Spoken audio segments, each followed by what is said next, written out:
तो दोस्तों in advance technology में जो हमारे daily online transaction online works जो हो जाते हैं हमारे डेली वर्क में बहुत ही आसान सिक्योर फास्ट हो चुका है। लेकिन ऐसा लगता है जो ये ऑनलाइन डिजिटल ये दुनिया है इनमें भी अभी बहुत कुछ होल्स है, लीक्स है और उन होल्स लीक्स का नाम है फ्रॉड, स्कैमिंग, यही सब चीज़ें हैं। तो अगर हमें इन सब चीज़ों से अवॉइड करनी है, ये जो चीज़ें ऑनलाइन होती है स्कैमिंग फ्रॉड, हमें इसे कैसे अवॉइड करें, कैसे बचे, तो वीडियो में आप बने रहिए। मैं आपको लास्ट में कुछ तरीके भी बताऊंगा कि आप कैसे बच सकते हैं और मैं ऐसे कुछ तरीके ये भी बताऊंगा कि आप इन सब चीज़ों से अवॉइड करें, आप इन सब चीज़ों से दूर रहें, आप ये ना करें या फिर आप कौन सा चीज़ करें, डू एंड डोंट्स भी बताऊंगा। So let's focus on the content।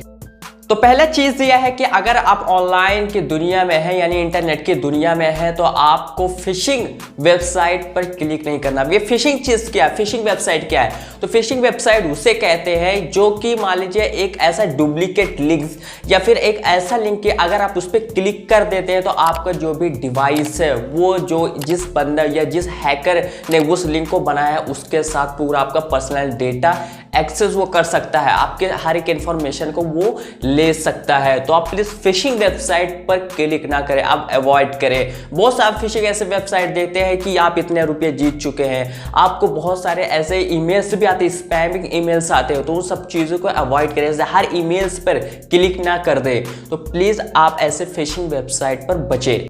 जो दूसरा मोस्ट इंपॉर्टेंट ये है कि हमारे जो ऑनलाइन ट्रांजैक्शन करते हैं यानी बैंकिंग करते हैं, ये सब चीज़ों हमारे जो फ्रॉड हो जाते हैं, स्कैम हो जाते हैं, हमारे पैसे कैसे होते हैं। बहुत से हम लोग मिस्टेक देने लगते हैं कि बैंक की गलती है या फिर जो हम लोग ऑनलाइन ट्रांजैक्शन एप्लीकेशन इस्तेमाल करते हैं जैसे पेटीएम, फोन पे या गूगल पे, तो उसकी हम लोग गलती बताने लगते हैं कि नहीं उनकी गलती है। लेकिन ये चीज़ ऐसा कहीं ना कहीं हमारी मिस्टेक होती है, तभी वो जो फ्रॉडर स्कैमर होता है हमारे साथ स्कैमिंग करके चले जाते हैं, हमारे पैसे लेकर चले जाते हैं। तो आप इसको क्या क्या चीजें आपको अवॉइड करनी है। सबसे पहले आप कभी भी ओटीपी किसी को शेयर ना करें। जो बैंक्स होते हैं वो भी खुद कहते हैं कि हमें भी आप ओटीपी शेयर ना करें। कभी भी आप ये जो होता है पिन नंबर होते हैं एटीएम कार्ड के, उसको भी आप किसी को ना दें। बैंक डिटेल्स आप बैंक वालों को भी ना शेयर करें, वो खुद यही चीज कहते हैं कि हमें भी आप अपने जो बैंक डिटेल्स जो इंफॉर्मेशन है उनको शेयर ना करें। तो ये कुछ चीजें हैं आप। और कभी भी जब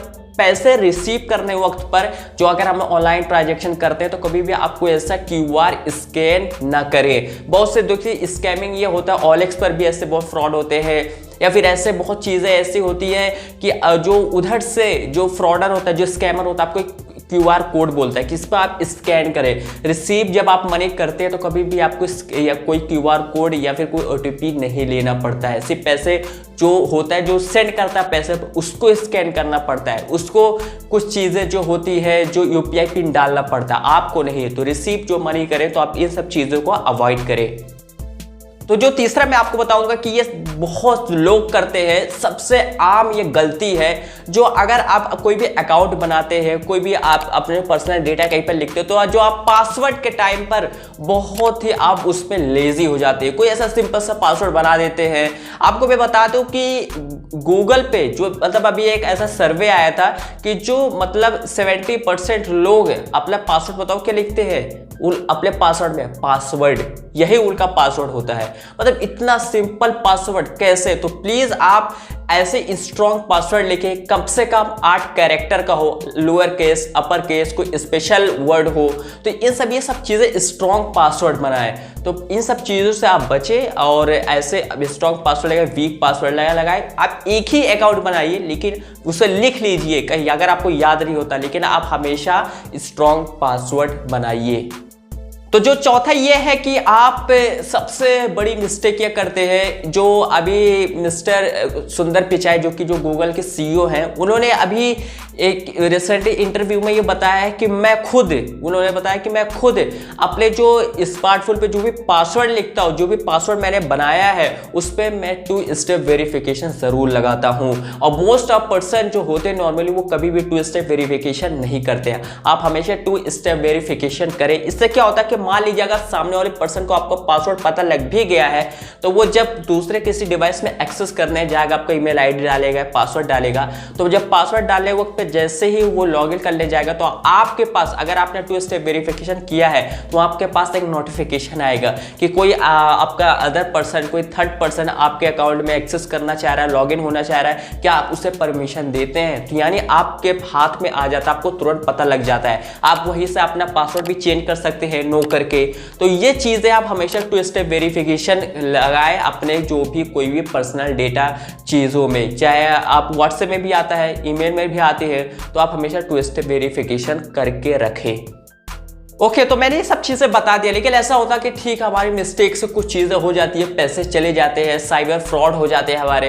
ये जो फाइनेंशियल लॉस होता है साइबर फ्रॉड के थ्रू, उनको अगर हमें पैसा वापस लाना हो फिर क्या करें? तो आपको कुछ चीज़ें, स्टेप कुछ आपको उठानी है, कुछ काम करना है। सबसे पहले तो गवर्नमेंट ने बहुत ही अच्छा कदम उठाया है, उन्होंने एक हेल्पलाइन नंबर मतलब एक लॉन्च किया कि अगर आपका साइबर फ्रॉड होता है फाइनेंशियल लॉस पे, तो आप इस हेल्पलाइन नंबर पे कॉल करें, तो आप जल्द से जल्द मतलब उस नंबर पे करें और आपका जो पैसा है वो वापस लाया जाएगा। और उस हेल्पलाइन नंबर है 155260। तो आप ये हेल्पलाइन नंबर इस्तेमाल करें जब भी अगर आपका साइबर फ्रॉड होता है। लेकिन अभी ये 1 अप्रैल 2021 में लॉन्च किया गया है, लेकिन अभी ये कुछ स्टेटों में है। तो अगर आप जो कुछ स्टेट है ये है, जैसे कि है छत्तीसगढ़, राजस्थान, मध्य प्रदेश, उत्तर प्रदेश, तेलंगाना और उत्तराखंड और दिल्ली।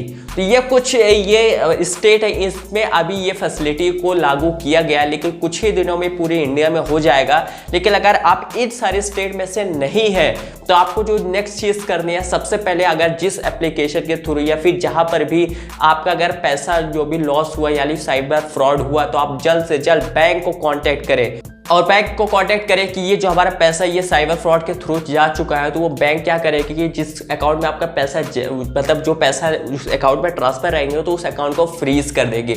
आप पुलिस स्टेशन पे केस भी कर सकते हैं, आप इसको जल्द से जल्द करें। तो यानी आपका जब भी लॉस हो यानी ऐसा साइबर फ्रॉड हो तो जल्द से जल्द आपको एक्शन लेनी है। लेकिन मैं आपसे यही कहूँगा कि आप कभी भी लापरवाही ना करें, आपको ऐसा नौबत ही नहीं आए कि आपको ये सब चीज़ें, ये सब स्टेप, ये सब कदम उठानी पड़े। तो आई होप आपको ये कुछ चीज़ें मैंने आपको बताया है, कुछ ये मैंने आपके साथ शेयर करी है, तो आपको ज़रूर इसका बेनिफिट मिलेगा, कुछ आपको ज़रूर नया कुछ सीखने को मिलेगा और आप इन सब चीज़ों से बच सकते हैं। अभी भी मेरे रिसेंटली में एक फ्रॉडर का कॉल आया था कि स्कैमर का, तो मैंने भी इसके ऊपर वीडियो बना रखा है। आप आई कार्ड बटन पे या फिर एंड स्क्रीन पे मैंने वीडियो डाल रखी है, आप वहाँ पर जाकर देख सकते हैं। तो यही था पूरी वीडियो में। अब नेक्स्ट टाइम से आप ऐसे कोई मिस्टेक मत करिएगा, अवॉइड करिए सारी मिस्टेक।